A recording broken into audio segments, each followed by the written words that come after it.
Assalamualaikum warahmatullahi wabarakatuh teman-teman. Hari ini kita akan belajar bagaimana menerapkan metode jigsaw pada pembelajaran tatap muka.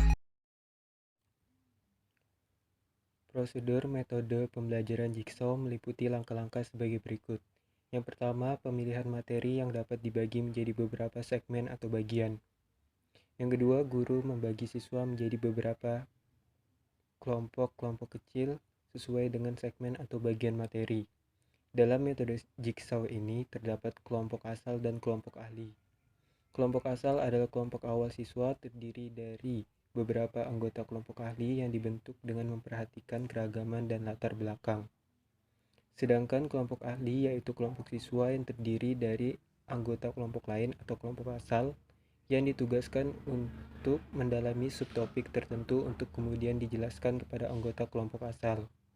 Yang ketiga, setiap kelompok mendapatkan tugas membaca dan memahami materi atau subtopik yang berbeda-beda. Keempat, setiap kelompok asal mengirimkan anggotanya ke kelompok lain atau kelompok ahli.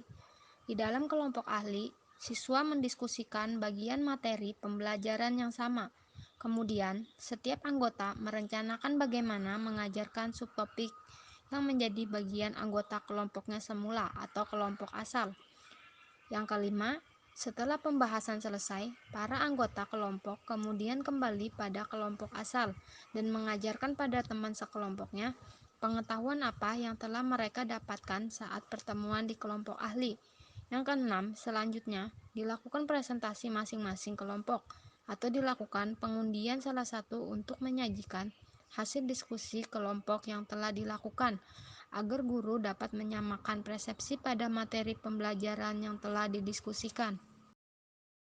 Langkah yang ketujuh, guru memberikan kuis untuk siswa secara individual.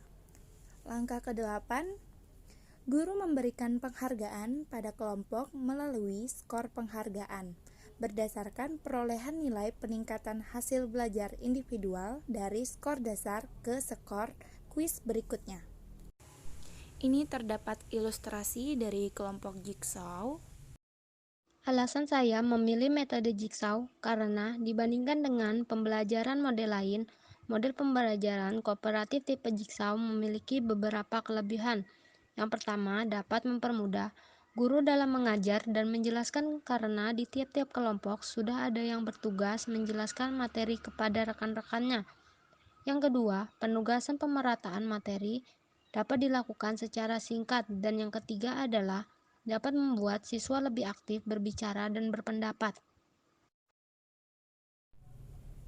Menurut saya, metode jigsaw ini sangat cocok untuk materi pembelajaran ini, karena agar peserta didik pun terbiasa untuk berdiskusi dan bertanggung jawab secara individu untuk membantu memahamkan tentang materi ini kepada teman sekelasnya, sehingga terjadi peningkatan kemampuan diri tiap peserta didik dan pemahaman materi pun lebih mendalam. Alasan saya memilih metode jigsaw karena metode ini dapat melatih siswa untuk berpikir kritis dan juga membantu siswa lebih aktif dalam pembelajaran seperti melakukan diskusi yang mana secara tidak langsung akan mengembangkan kemampuan sosialnya. Sekian dan terima kasih. Wassalamualaikum warahmatullahi wabarakatuh.